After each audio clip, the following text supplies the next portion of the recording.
When 2I Borisov entered our solar system in August 2019, astronomers breathed a collective sigh of relief.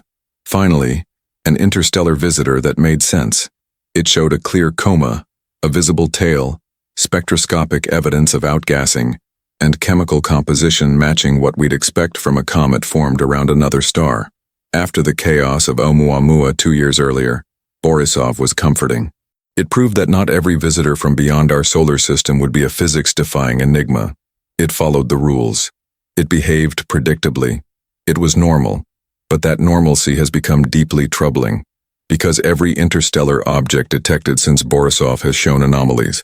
Not one, not two, every single one. 7 confirmed interstellar visitors have entered our solar system after Borisov. 7 objects that don't behave the way comets and asteroids should. And the pattern of their anomalies suggests we're not looking at random variations or measurement errors. We're looking at something systematic. On September 9, 2024, the Pan-STARRS survey detected what appeared to be a faint asteroid.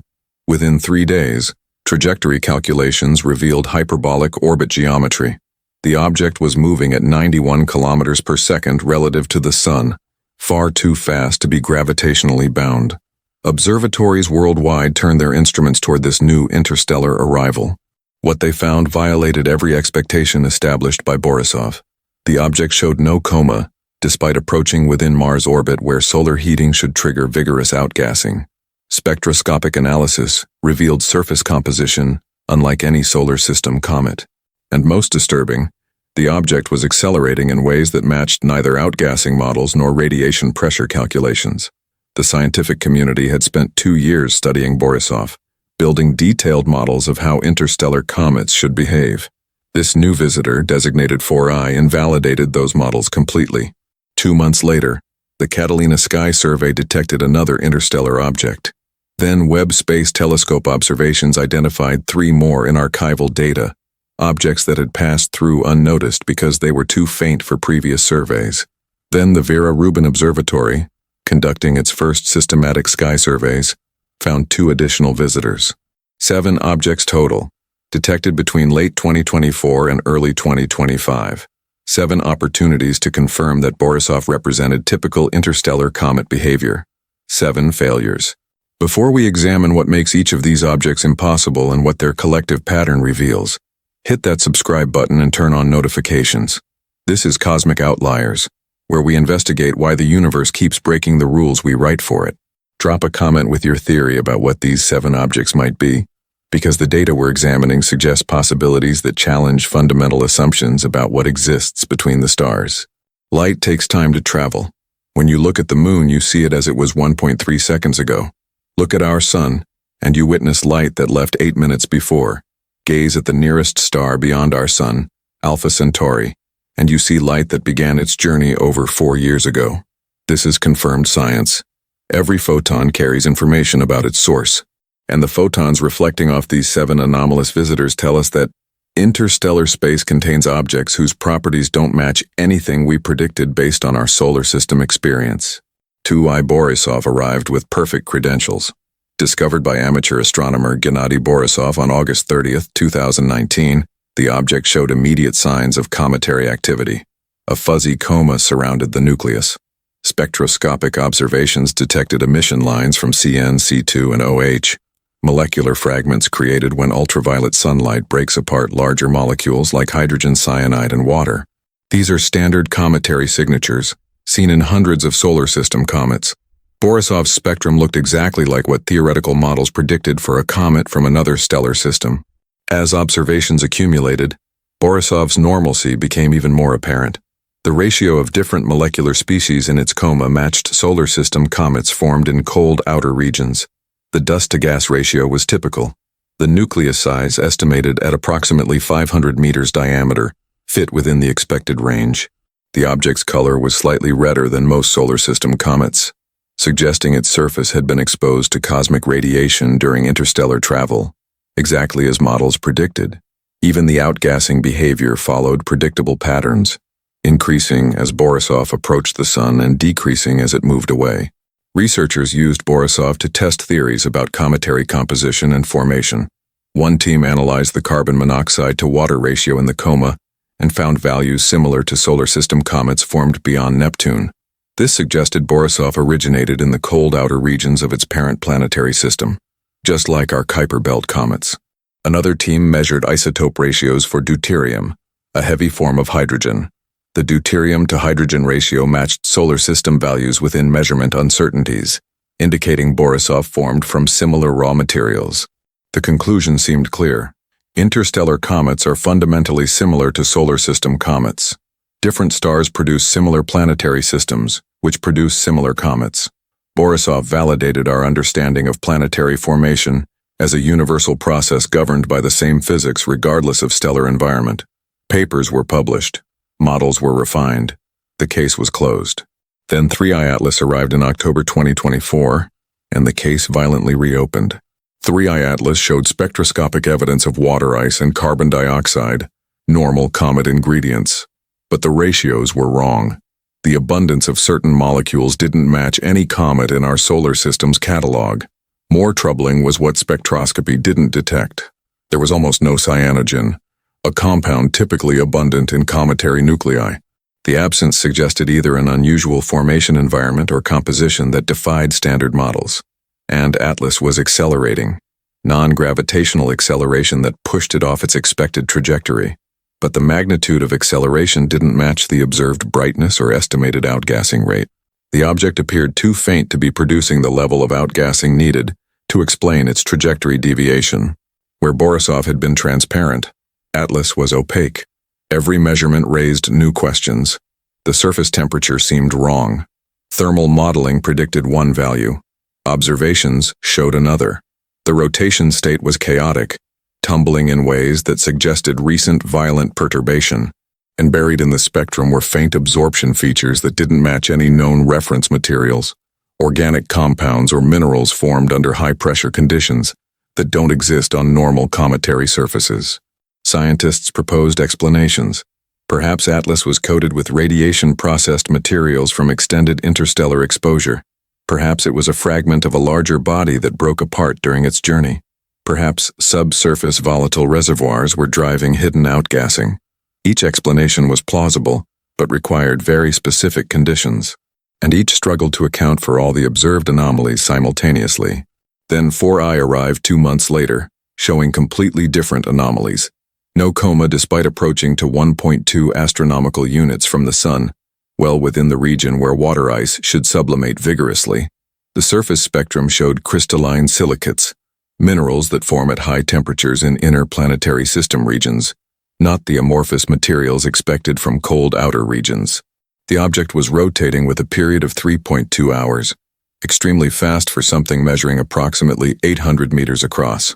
Fast rotation usually indicates recent formation or violent disruption, but cosmological models for interstellar object ages suggest most have been wandering for millions or billions of years, long enough for rotation to slow through various damping mechanisms. Most puzzling, 4I showed variations in brightness that didn't match simple rotation. The light curve, the graph of brightness over time, displayed a primary period of 3.2 hours with secondary variations repeating every 19 hours. This pattern suggests either complex rotation around multiple axes simultaneously, or surface features that change reflectivity. The former requires specific conditions to maintain over long periods. The latter implies active processes occurring on what should be an inert body. When spectroscopic observations finally captured 4I's spectrum with sufficient signal, they revealed something unprecedented. The spectrum contained absorption features at wavelengths where no known solar system materials absorb. Multiple observatories confirmed the features across different instruments and observation dates.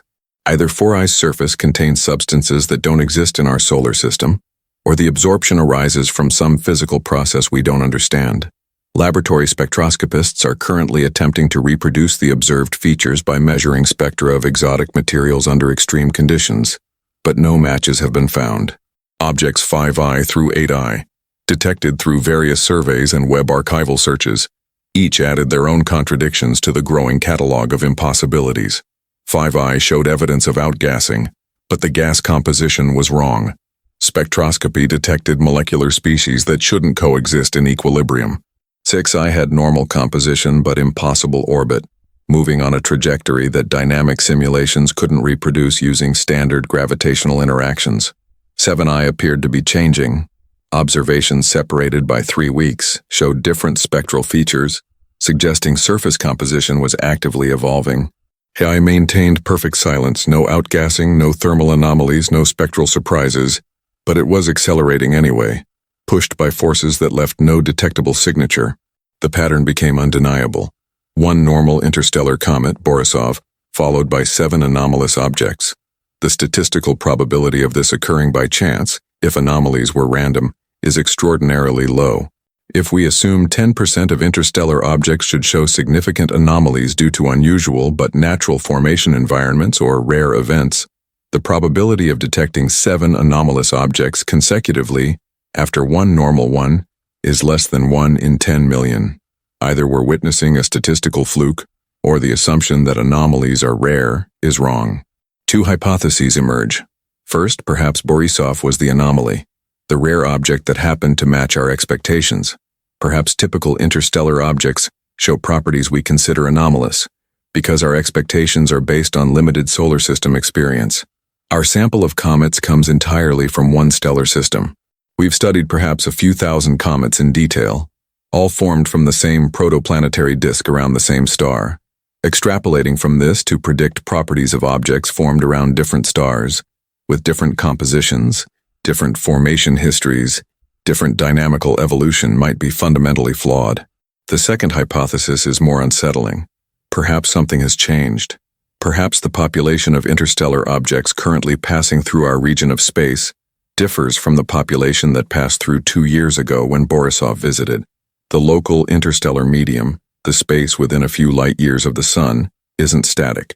It contains varying densities of gas, dust, and debris. Stellar systems move through this medium at different velocities. Our Sun travels at approximately 20 kilometers per second, relative to the local standard of rest. As we move, we encounter different material concentrations. If the Sun recently entered a region of space containing debris from a specific stellar event, a planetary system disruption, a supernova, a close encounter between binary stars, we might be detecting a non-representative sample. The 7 anomalous objects could all trace back to a single source, fragments of destroyed worlds or stellar ejecta carrying properties that reflect that specific catastrophic origin. Borisov would then represent the background population of normal interstellar comets, while the subsequent 7 represent a temporary enhancement from local debris.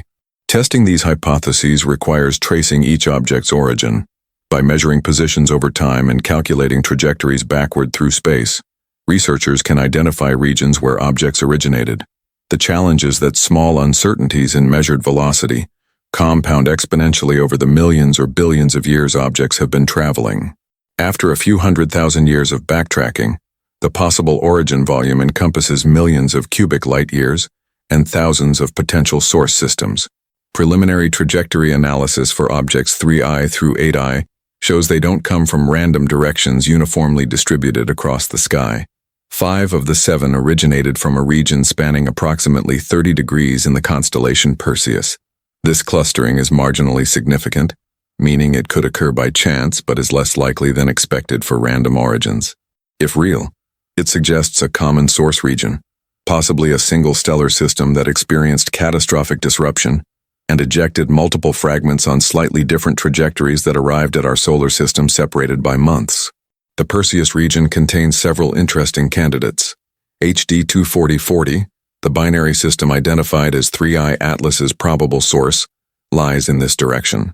So do several young stellar associations, groups of stars that formed together and are still loosely bound.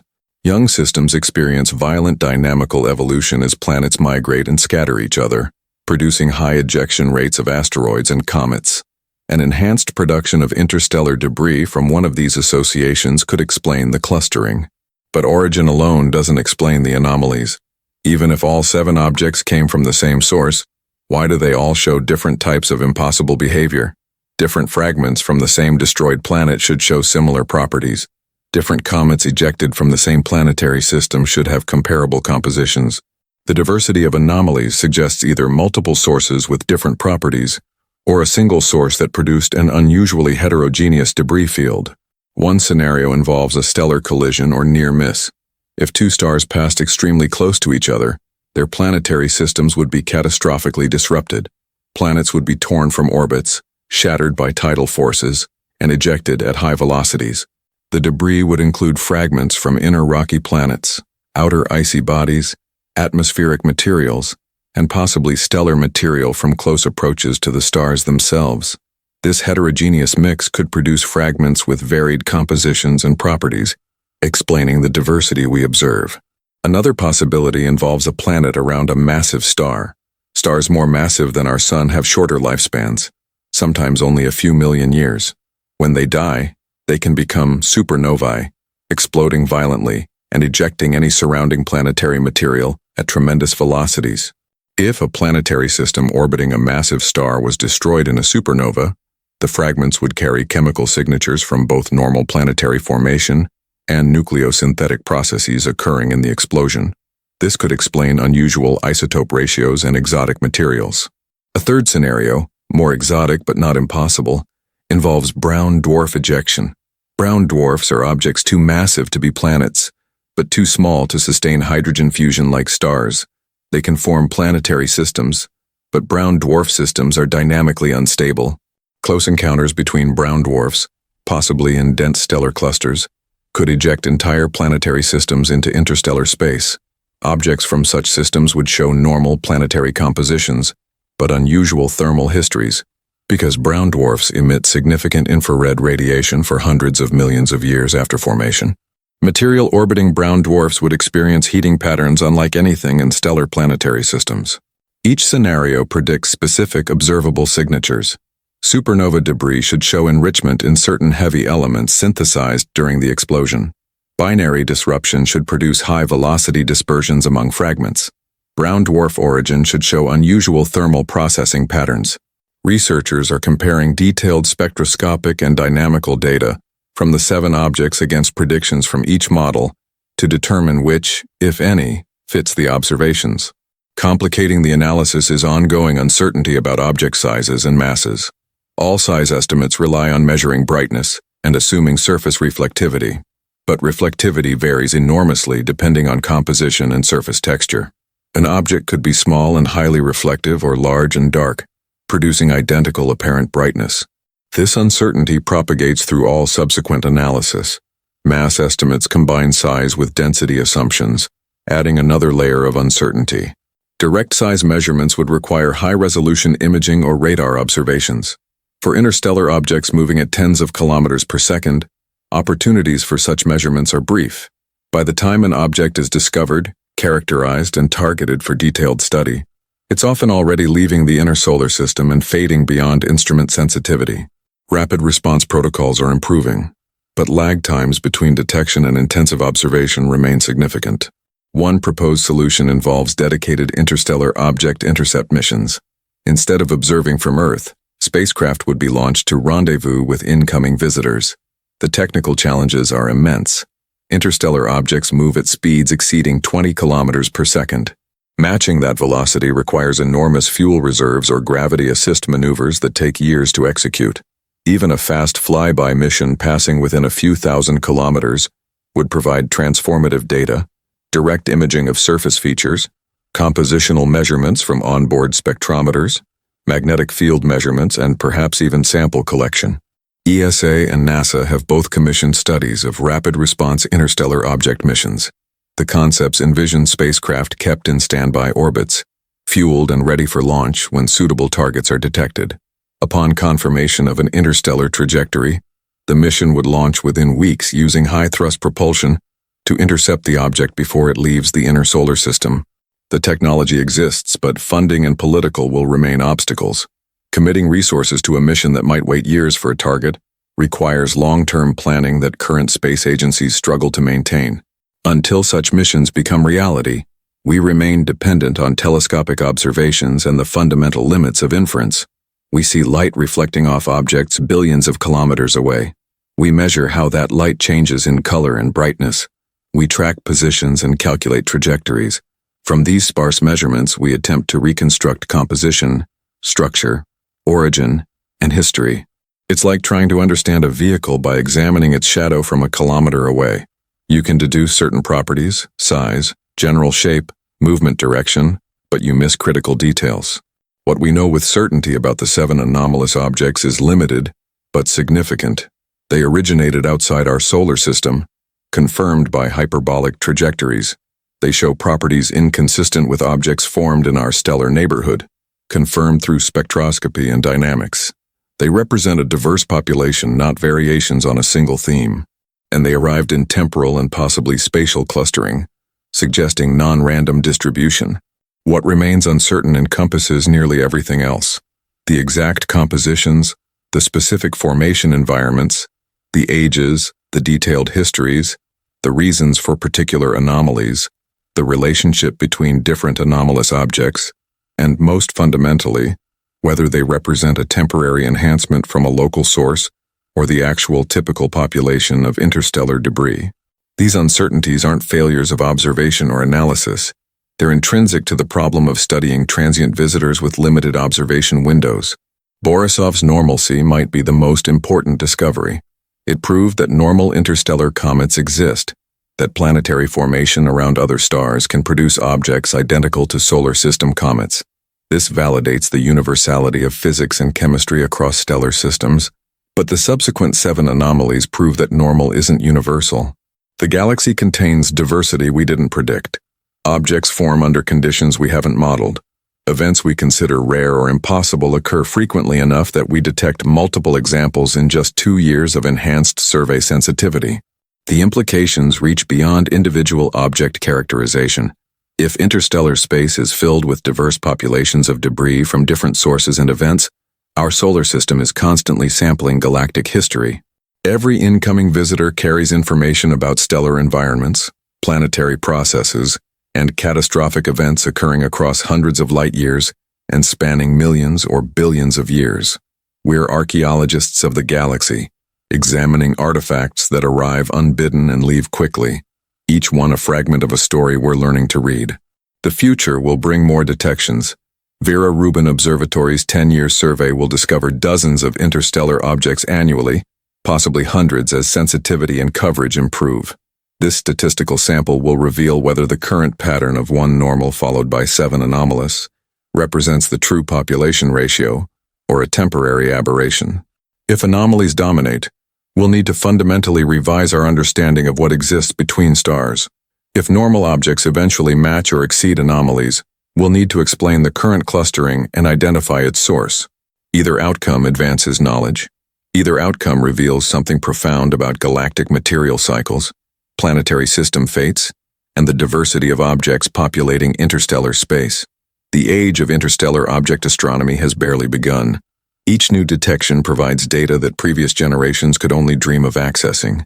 We're witnessing the universe's variety directly, not inferring it from models or indirect observations. If this examination of how 1 normal interstellar comet was followed by 7 impossible objects changed your understanding of what travels between the stars, hit that like button. Subscribe to Cosmic Outliers if you want to track each new interstellar arrival and decode what their collective pattern reveals. And drop a comment with whether you think these anomalies represent exotic sources or normal diversity we simply haven't encountered before. This is Cosmic Outliers, where we investigate why the second act never matches the first.